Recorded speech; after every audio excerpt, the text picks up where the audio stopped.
Star Wars Bounty Hunter has received some much needed love in its remaster, but have these changes allowed this game to ascend to the pantheon of Star Wars prequel games?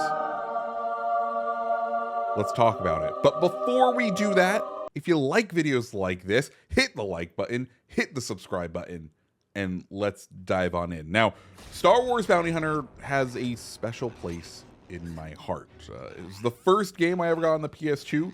I remember tearing open the wrapping paper on Christmas morning to find that game among my Christmas gifts. And well, little fact for me, I could never beat it. I loved it a lot. I played the first couple of levels many a times, but as a small child, I could never get my way past some of the harder levels. Even years later, when you could buy the emulated version of it on the PS4 and still play it on the PS5, I still couldn't manage to beat it. So when I heard that Aspyr was remastering the game, I couldn't help but take another swing at it. But we know Aspyr. They've had some, let's call it, mixed history with previous Star Wars ports. Some have been good, some have been Battlefront 2. So, first, what have they changed? Well, this is not a port. Unlike that PS4 version, this means you're going to get full 4K, 60 frames per second, up-res textures, ambient shadows, a full working brand new game because it is a true remaster, not just emulating the old file. But more importantly, what Aspyr has changed are the controls. Now, the original controls, we'll just call them Peak 2002. Firing guns, you're going to hit the square or the X button, and you're going to press it every single time you want to fire the gun, not holding it down. One tap is one trigger pull. ADS, that feels like the right trigger. That feels like the right space to put it. You want to swap guns? Well, you're going to go ahead and hit circle or B. And that first one, the whole firing a gun each time with the square button, that just pretty much gave you early onset carpal tunnel. It made the game incredibly tough. So they have gone ahead and fully modernized the controls, and this allows the game to be so much more playable. Firing weapons, now you hold down the trigger, and guess what? You continually fire. It's not just pressing the button over and over again until your hand is cramping up and you're crying in pain because you just want to shoot the bosses quicker, but you can't. Other things that they've gone ahead and changed, they have added a flashlight, and also the other thing that they've done is part of what you do is you can scan for bounties throughout a mission. When you scan now, instead of the game rolling at normal speed, it actually slows down time for you to do the scans, which makes it way easier to identify the baddies who you are trying to bring in, whether it be dead or alive. They've also basically created a PC version, and that PC version now supports mouse and keyboard, as you sort of would expect.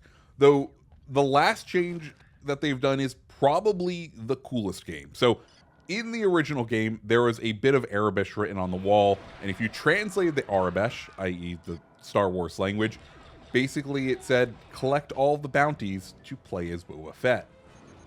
Guess what those bastards did back in 2002? They did not let you play as Boba Fett if you collected all the bounties. It was a bait and switch, but Aspyr has now gone back in, and if you go ahead and just beat the game, your reward for completing the game now is a Boba Fett skin that you can go ahead and play through the whole game. So that is absolutely fantastic. So that's everything that Aspyr has done to improve the game, but let's go ahead and talk about the original bits. Does it all hold up? So Star Wars Bounty Hunter takes place about 10 years before the Clone Wars, or just after the Phantom Menace. You, of course, play as Jango Fett with access to the arsenal a full set of Mandalorian armor would give you. You have a flamethrower, you have a jetpack, you have a thing that ties people up like a bolo line, you have your fists, which are surprisingly powerful, you got a rocket launcher, you have a multi-rocket launcher, you got a sniper rifle, you have pretty much anything you could imagine in order to take down the scum and villainy of the Star Wars world.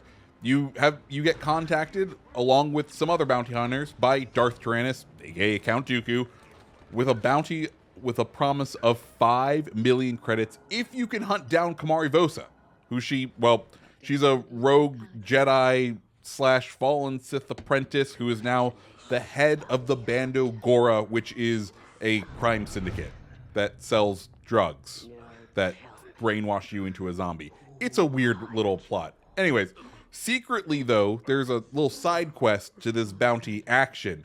Whoever collects the bounty will become the template for the clone army of the Republic. So what follows is 18 missions that take you across the galaxy and ultimately end with Jango Fett collecting the bounty and becoming the template for all the clones. Pretty cool little backstory, right? So starting off, you're on basically a random space station run by Roz. She's a Troidarian version of the Monsters, Inc. Roz. And she runs the station. And she wants a bounty for you to collect. Cool. You then head off to Coruscant, and you start off in the nightlife area, which is absolutely stunning. Then you make your way into an industrial Nerf meat packing plant, which then has you finish off the whole Coruscant levels with being in the upper skyscrapers, where you actually murder a Republic senator.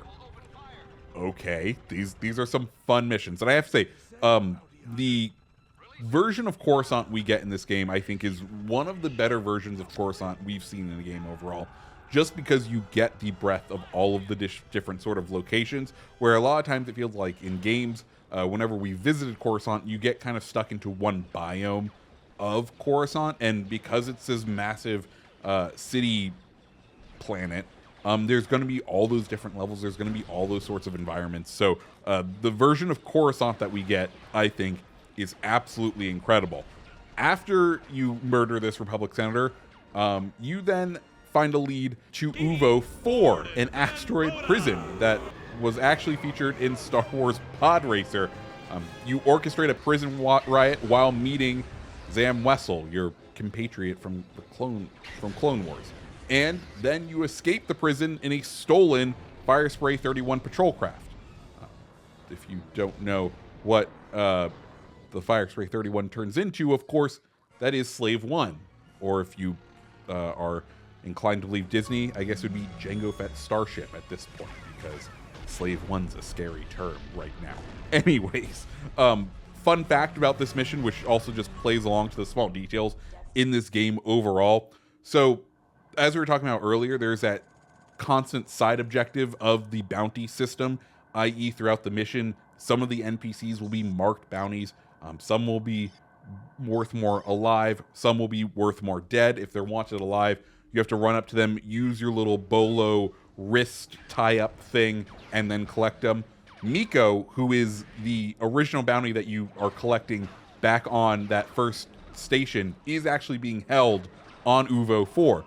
And he has an active bounty to be killed. So you can come across him during this level, murder him, and basically collect his bounty twice in the game, which is just a little fun little fact that, you know, it's the little details that really make you enjoy some of these older games. So after you escape from Uvo, you bring a wanted bounty to Malastair, which is sort of like Jungle Santorini. But instead of investors buying out locals from their cliffside homes, it's Jango murdering the Dugs in theirs. Beyond that, on Malastair, you also get to see some cool things. Nexus in their natural habitat, hunting random people, and a full-on Death Sticks factory that you then shut down, which is cool and random. You know, shutting down a cigarette factory. And that's all that Malastair has to offer. But after saving the kids from smoking on Malastair, you head off to the center of the entire galaxy, Tatooine. Here you mow down a local street gang, murder some sand people in their homes, and confront a Hutt.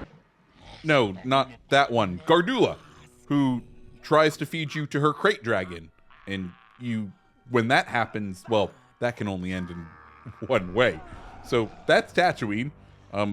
Once you get off Tatooine, that kind of leads you to the final sets of missions, which are on a spooky moon where you confront Kamari Vosa and claim the ultimate bounty, which ends up ending the game. Pretty straightforward overall, and a pretty decent little plot. Overall, I think this is one of the best movie tie-in games I've ever played. And I know that sounds weird, but this was in an era of great tie-in games. Like, I feel like today, tie-ins for movies are just like Fortnite skins. They're a little collaboration, and there isn't extra plot that gets put in. And I know I'm probably biased, and I'm sure you could say all of the things that happen in this game are just lazy writing. But Star Wars is pulpy. And if I want to see how Jango got Slave 1, met Zam, and became the ultimate warrior that then became the template for all of the clones, today, I feel like that would be broken up into 4 Disney Plus series, a comic, 4 books. Like, it would be a whole thing. And I appreciate the succinctness of just, hey, here's a game that's filled with backstory of that one really cool dude, because we know that Boba Fett was all the kids' favorite person back in Empire Strikes Back and back in Return of the Jedi. So we know the Mandalorian person's gonna be cool. Here's a full game where you get to play as a Mandalorian, have fun, and it's just great. But the real question though is, today, is this game worth buying? Because obviously, if you grew up with this game, this is an easy buy. They fixed pretty much all of the problems. I will say there's a couple of issues here. I think the bigger one is some of the cutscenes. There was a lot of T-posing going on within the cutscenes.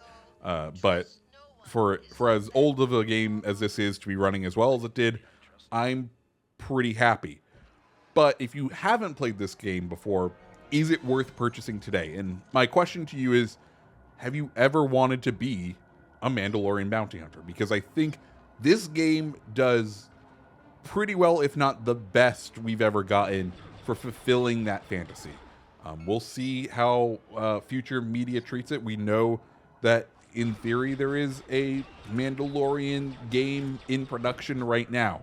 But for $20 to whet your appetite, I think this is probably one of the best. Now, if you're curious and want pain, you can go buy the PS4 version if you have a PS5 right now and enjoy that, because it will be, instead of $20, it'll be like, I think it was on sale for like $5. So a pretty decent savings there. But if you're anywhere else, this is the only game in town, and I wholeheartedly recommend going out there and enjoying it.